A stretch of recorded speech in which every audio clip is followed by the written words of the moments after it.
দর্শক সবাইকে স্বাগত। আমরা এই মুহূর্তে দাঁড়িয়ে আছি তামিরুল মিল্লাত কামিল মাদ্রাসা টঙ্গী ক্যাম্পাসের একাডেমিক ভবনের যে মাঠটি রয়েছে ঠিক সেখানে আমরা এই মুহূর্তে দাঁড়িয়ে আছি। দর্শক পূর্বের ঘোষিত যে তামিরুল মিল্লাত কামিল মাদ্রাসা টঙ্গীতে শিশু শ্রেণী থেকে নবম শ্রেণী পর্যন্ত যে ভর্তি পরীক্ষাটি অনুষ্ঠিত হওয়ার কথা ছিল সেটি কিন্তু আজ 28শে ডিসেম্বর অনুষ্ঠিত হচ্ছে।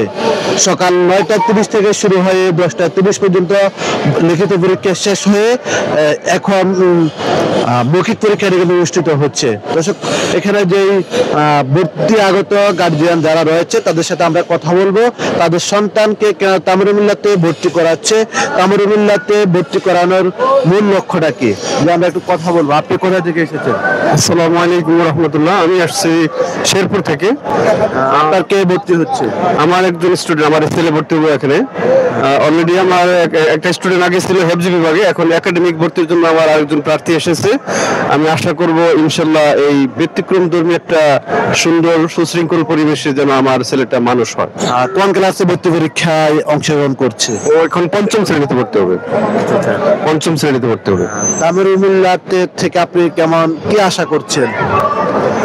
আসলে এই তামিরুল মিল্লাত অনেক আগে থেকে যুগ যুগোপযোগী একটা শিক্ষা প্রতিষ্ঠান হিসেবে আমি জেনে আসছি। তারপর ইনশাল্লাহ বাংলাদেশের বিচার বিবেচনায় বাংলাদেশ 10টা শিক্ষা মাদ্রাসার মধ্যে তামিরুল মিল্লাত নাম্বার 5 আছে এবং এটা আশা করি আরো ভবিষ্যতে ভালো অগ্রসর হবে। এই জন্য আমার ছেলেকে মূলত উন্নত শিক্ষা প্রতিষ্ঠা করার লক্ষ্যে আমি এখানে ভর্তি করাবো। আমরা কিন্তু বিগত সরকারের আমলে তামিরুল মিল্লাতকে বিভিন্ন সুযোগ সুবিধা এবং তামিরুল মিল্লাতের শিক্ষার্থীদের বিভিন্ন সুযোগ সুবিধা থেকে বঞ্চিত করতে দেখেছি। এখন নতুন বাংলাদেশে বৈষম্যের কোনো শিকার হওয়ার সম্ভাবনা নেই।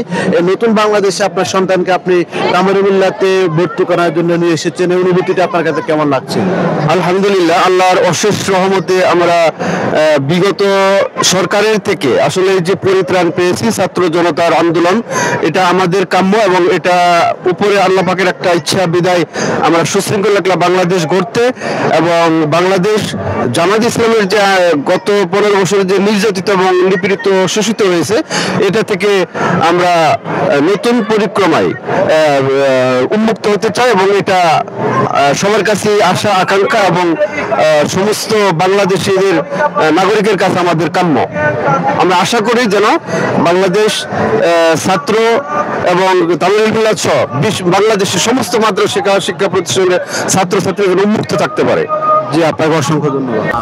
ভর্তি পরীক্ষা কেমন হয়েছে? জি আলহামদুলিল্লাহ ভালো। তামিরুল মিল্লাত সম্পর্কে প্রথম কোথা থেকে জানা হয়েছে? আমি তো হেফজখানে পড়ছি, আমার কাকার বাসা এখানে আছে, আমার কাকা এখানে পড়ছিল, এনেকে আমাকে বলছে যে হেফজ শেষ হয়েছে, এখন ঢাকার ভালো মানুষ আছে, এনে আসো পরীক্ষা দাও। ভর্তি পরীক্ষা চলতেছে, কাকার কাছে জানছি। তামিরুল মিল্লাতের কোন দিকটা আপনার কাছে ভালো লেগেছে? পরিবেশ, তারপর ক্যাম্পাস অনেক বড়, অনেক ভালো। পরীক্ষা কেমন হয়েছে? ভালো আলহামদুলিল্লাহ ভালো হয়েছে। ঠিক আছে, ধন্যবাদ। আচ্ছা।